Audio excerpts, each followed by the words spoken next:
English Kumar Bharati Standard 9 Unit 2.4 The Fall of Troy. Troy is a city. So इसके अंदर two parts है, part 1 and part 2. So let's start the part 1. Epics are long poems that relate the deaths of a great national hero or a great national war. So epic means क्या होता है? Epics are long poem that relates, मतलब relate epics कैसे relate करती है, जैसे कोई great national hero की story हो गई या फिर कोई हिस्ट्री या फिर कोई ग्रेट वॉर, तो ये जो स्टोरीज होती है उससे बोला जाता है epic. They often tell of a nation's early history. They may be composed and sung or decided for many years before they are actually written down. So वो कभी उन्होंने कभी ये स्टोरी किसको बताई नहीं, तो वो क्या करते थे, वो लिखते थे, सॉरी गाते थे, संग और रिसाइटेड, कंपोज करते थे, सिंगिंग करते थे. वो ये स्टोरी आने के पहले से, वो लिखने के पहले से वो सिंगिंग करके दूसरों को बताते थे, मतलब वो लोग लिखते नहीं थे, actually written down. So the two famous Sanskrit epics are the Ramayana and the Mahabharata. So अपने जो संस्कृत इसमें है, जो टू फेमस संस्कृत एपिक्स है वो कौन सी है, Ramayana and Mahabharata. And two great epics of European literature. So European literature के टू ग्रेट एपिक्स कौन से हैं, जो कि एंशियंट ग्रीक में लिखा गया था, written in ancient Greek, are the Iliad and the Odyssey. So जैसे अपने इसमें रामायण महाभारत है, वैसे ही यूरोपियन लिटरेचर के अंदर इलियड एंड ओडिसी है. Just as in Indian literature we go back to stories from the Ramayana and the Mahabharata, so in the literature of Western countries, okay, just as in Indian literature we go back to stories from Ramayana and the Mahabharata. जैसे अपन Indian literature पढ़ते पढ़ते रामायण और महाभारत पे चले जाते past में, सो वैसे ही western countries में they go back to the Iliad and Odyssey. Just same जैसे अपन रामायण महाभारत पढ़ते थे स्टोरीज, वैसे ही वो लोग इलियड एंड ओडिसीज पढ़ते. Just as children all over India know the names of stories of Ram and Sita. So just जैसे अपने इंडियन चिल्ड्रंस होते हैं, उन्हें राम, सीता, युधिष्ठिर एंड अर्जुन एंड द्रौपदी ये सब नाम अच्छे से पता है. तो वैसे ही so children in western countries know the names of, so western countries के जो भी बच्चे हैं उनको कौन से नाम पता है, Hector and Odysseus and Achilles and Helen of Troy. And Helen of Troy the most beautiful women is the most beautiful women in the world. So Helen बहुत ही ब्यूटीफुल वुमेन थी वर्ल्ड की, because of whom the Greek and Trojans fought for 10 long years. Just because of her, मतलब Helen के वजह से ही Greek और trojans के बीच में लड़ाई हुई. 10 years तक वो लड़ाई चलती गई.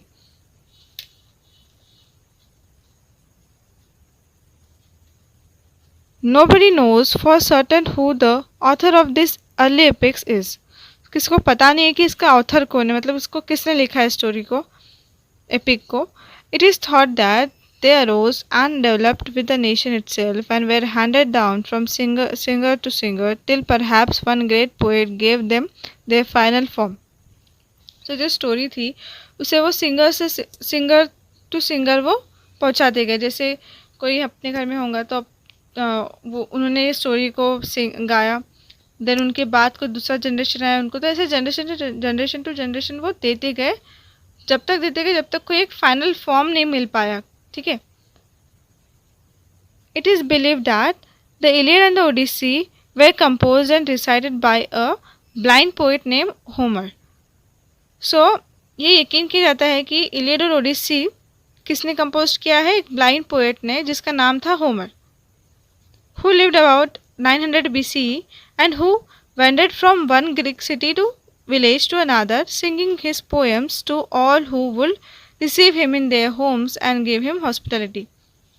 So वो 900 BC तक जिया वो, एंड वो क्या करता था, village to village, city to city travel करता था और अपनी पोएम्स गा के सुनाता था. किसको गा के सुनाता था, जो उसे अपने घर में लेते थे, उसको उसकी अच्छी खातिरदारी करते थे, उन लोगों को वो पोएम सुनाता था. स्टोरी सिंगिंग के फॉर्म में। This wandering singer has been honoured through the ages not only in Greece but in all Europe as the father of European poetry. सो ये जो सिंगर था, ये इसको क्या बोला जाता था? Father of European poetry. Greece में ही नहीं, यूरोप में भी, दोनों भी सिटीज़ में उसको फादर ऑफ यूरोपियन पोइट्री बोला जाता था।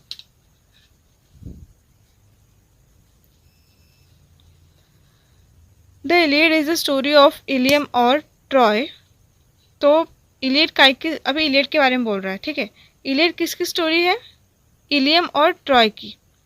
ट्रॉय और इलियम एक सिटी का नाम है। इलियम को ट्रॉय बोला जाता है, ट्रॉय को इलियम बोला जाता है।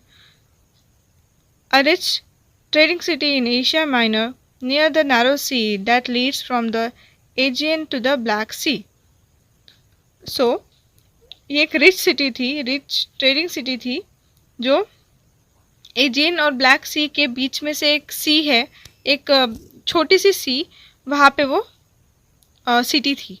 सो it was well situated both for commerce and agriculture. So ये जो सिटी थी वो वेल सिचुएटेड थी, एग्रीकल्चर के लिए एंड कॉमर्स के लिए बहुत अच्छी सिटी थी वो।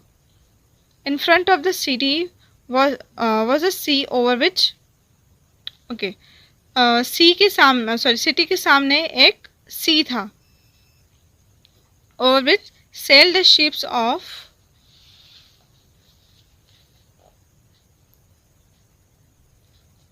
Troy, ships of Troy carrying goods and grains. So वो क्या करते थे? शिप के थ्रू वो गुड्स और ग्रेन्स को सेल करते थे। At the back rose the high peak of Mount Ida from which flowed many rivers and streams.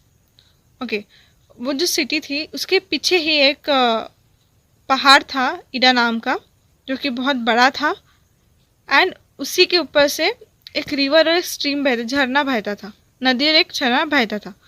The valleys among the hills were well watered and fertile with corn growing in fertile field and cattle feeding on the rich grass of the meadows while sheep fed on the slopes of the hill.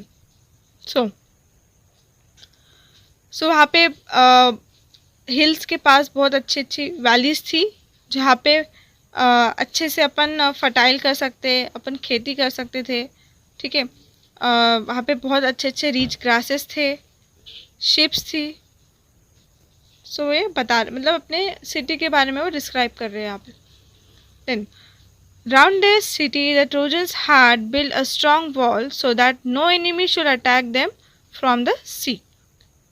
So Trojans ने क्या किया, जो ये था Troy जो city थी, उसके पूरे चारों तरफ एक वॉल बनाई है, और अच्छी बड़ी वॉल बनाई है ताकि कोई उसे उन लोग पे अटैक ना करे, सी से, समुंदर से कोई उस पे, उन लोगों पे अटैक ना करे करके वो वॉल बनाई गई, strong wall. The wall was so broad that people could stand and sit and walk on it. So वो जो वॉल थी वो इतनी ब्रॉड थी कि लोग उस पर खड़े रह सकते थे, बैठ सकते थे और चल सकते थे। The great gate stood open and people could go to the seashore outside and come in as they pleased. So जो उनके जो बहुत बड़े, उस वॉल के बहुत बड़े गेट थे और वो हमेशा ओपन रहते थे, और पीपल वहाँ से जाना आना करते थे उस गेट से, सी शोर देखते थे और खुश होते थे। But in time of war the gates will be close. पर लड़ाई के टाइम पे, वॉर के टाइम पे वो गेट्स बंद हो जाते थे। And then the city was like a strong fortress, quite safe from all attacks, protected by the walls surrounding it, as well as by the hills behind. So, war के time पे वो gets बंद हो जाते थे, उनको ऐसे अंदर में रहना पड़ता था। सो बट वो सेफ थे सभी अटैकों से। क्यों? क्योंकि उनके जो भी चारों तरफ वो वॉल्स थी एंड पीछे के साइड में एक बहुत बड़ी हिल थी, तो इसलिए वो लोग प्रोटेक्टेड महसूस करते थे।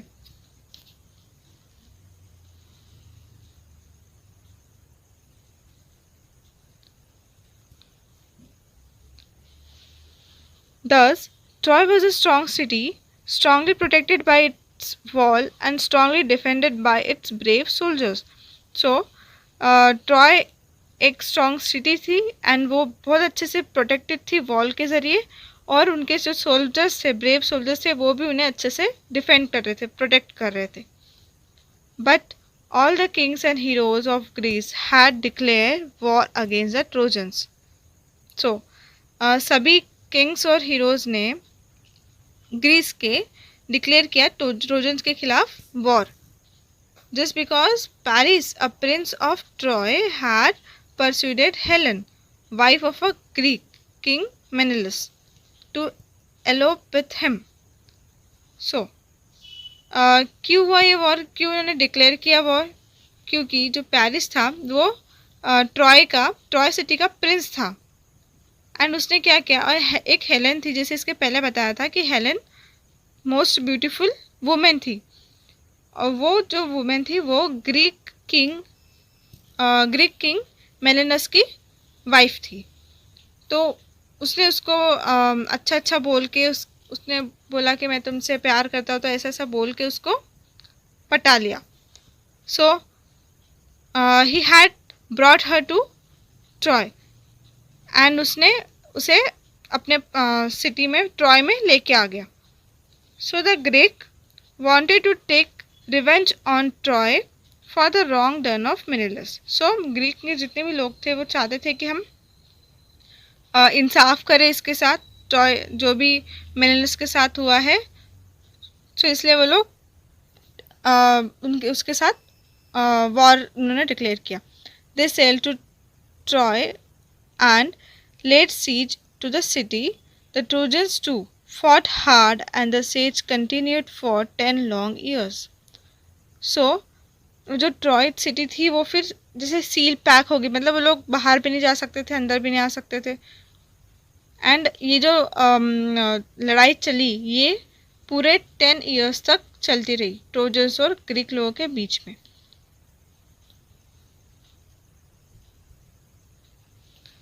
The fighting went on daily, but the siege did not end. So fighting रोज चलती थी पर वो लोग अंदर ही बंद रहते थे। On the one hand, the Greeks could not take the city, and on the other hand, the Trojans could not force them to sail away. So एक तरफ ग्रीक नहीं छोड़ते थे इन लोग को, मतलब could not take the city, मतलब वो लोग नहीं ले पाते सिटी को, एंड दूसरी तरफ ट्रोजन भी उन्हें फोर्स नहीं कर पाते कि तुम लोग चले जाओ, हमको छोड़ दो, ठीक है, like this. So every day the Trojans came out of their gates and the Greeks came out of their tents and ships and the fighting went on. So हर रोज़ क्या ट्रोजन अपने गेट से बाहर निकल के फाइट करते थे, एंड ग्रीक्स उनके जो टेंट्स थे वहाँ पे, टेंट्स एंड शिप, उसमें से निकल के वो लोग फाइट करते थे, एंड लड़ाई ऐसी चलती गई। Sometimes there were great battles between the two armies. So कभी कभी टू आर्मीज के बीच में बैटल हुआ। So sometimes there were single fights between two great heroes. So कभी कभी सिर्फ कोई ग्रेट हीरोज थे दो, उनके बीच में बैटल हुआ। Sometimes the Trojans had the better of it and sometimes the Greeks. So कभी कभी ट्रोजन जीतते थे, कभी कभी ग्रीक्स जीतते थे, but still the fighting went on, पर फिर भी फाइटिंग चलती रही।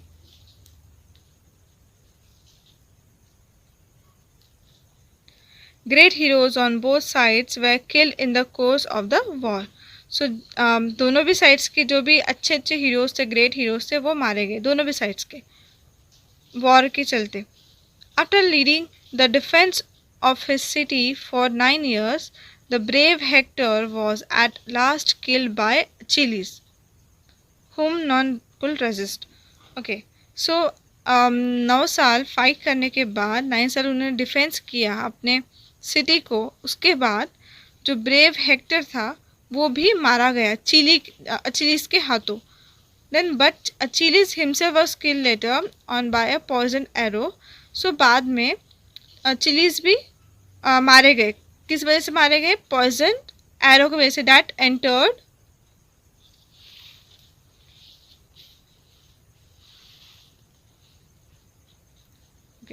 that entered his heel, the only part of his body where he could be wounded. So बस वो जो एरो था, पॉइजन एरो, वो उसके हिल पे लगा। एंड अगर वो उसके हिल पे नहीं लगता तो वो नहीं मरता, मतलब हिल पे लगने से ही वो उसकी डेथ होने वाली थी। मतलब ये कोई रियल स्टोरी नहीं है, इसे मैथोलॉजी है, तो इसमें ऐसा ही होता है, कुछ भी कहानियाँ बनती है, ठीक है। Still later Paris himself was killed. So उसके बाद पैरिस भी खुद मर गया। Also by a poison arrow की वजह से ही वो भी मर गया। So the Trojans were tired of being shut up in their city and the Greeks were longing to see their homes again, but still the fighting went on. So उसके बाद भी वो लड़ाई चलती कि ट्रोजन्स थे वो थक गए थे, अंदर ही अंदर बंद रह के, shut up in their city. And Greeks भी फंस गए थे, वो अपने घर नहीं जा पा रहे थे, वो भी वहीं पे फंस गए थे अपने, मतलब घर नहीं जा पा रहे थे, तो बट फिर भी फाइटिंग चलती रही। सो ये था पार्ट 1